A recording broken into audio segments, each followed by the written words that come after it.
ٹانکے لگا لیں, کچھ سی لیں اس کو. اب جب برقع پہنے تو یہ ٹوپی بھی اس کے ساتھ سر پہ آ جائے گی اور چھجا بھی آ جائے گا.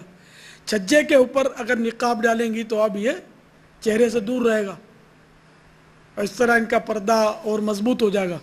تو چاہے ٹوپی سلائی کر لیں یا ویسے ہی وہ چھجا جو ہے وہ ربڑ کے ساتھ ہوتا ہے, وہ کسی طرح بھی سی لیں, تب بھی ترکیب بن سکتی ہے.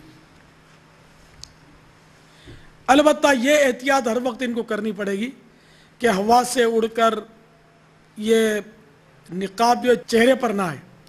اسی طرح ایسا نہ ہو کہ پسینہ پوچھنے کے لیے چہرے پر اس کو پھیر لیا نقاب کو.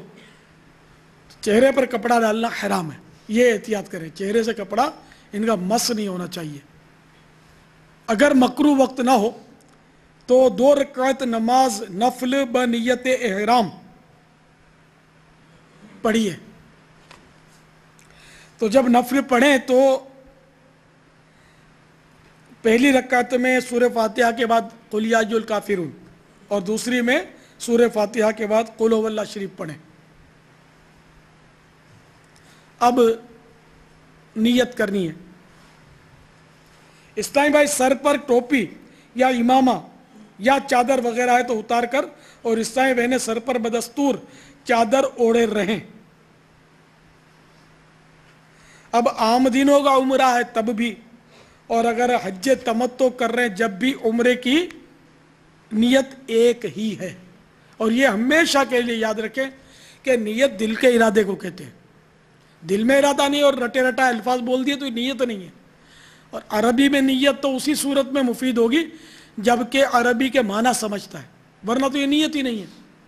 رٹے رٹا الفاظ کہہ دیے اور دل میں بھی نیت نہیں ہے, تب تو نیت ہی نہیں ہوگی. تو میں عربی نیت بھی بیان کرتا ہوں, ساتھ میں اردو ترجمہ بھی بولوں گا. تو نیت اس طرح کیجئے, اللہم انی ارید العمرہ فیسرہا لی وتقبلہا منی وأعنی علیہا وبارک لی فیہا نویت العمرۃ واحرمت بہا للہ تعالی. اے اللہ, میں عمرے کا ارادہ کرتا ہوں, میرے لیے اسے آسان اور اسے میری طرف سے قبول فرما, اور اس کے ادا کرنے میں میری مدد فرما, اور اس کو میرے لیے بابرکت کر.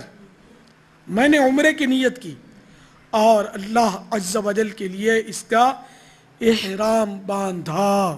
اس کے بعد لبیک پڑھنا شرط ہے. جب تک لبیک نہیں کہیں گے یا اس کا قائم مقام کوئی نہیں کریں گے اس وقت تک نیت کامل نہیں ہوگی, نیت نہیں ہوگی. یہ ذہن میں رکھیں, نیت بھی شرط ہے اور لبیک بھی شرط ہے.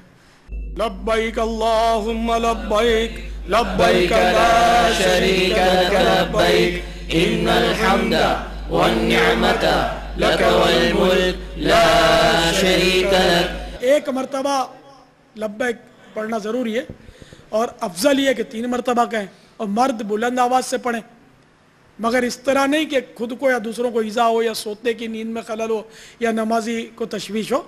مناسب موقع پر بلند آواز سے لبیک پڑھنی ہے.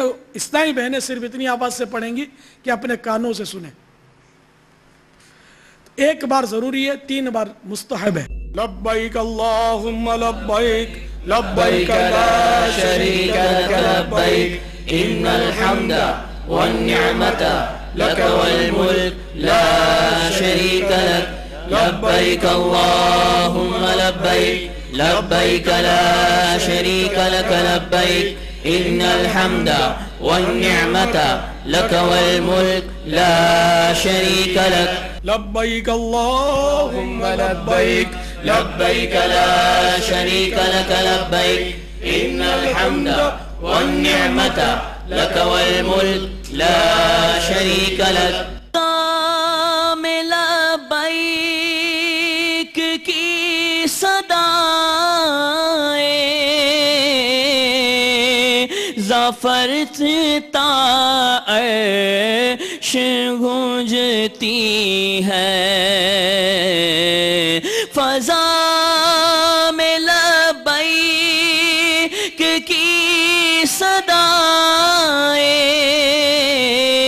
ظفر فرشتہ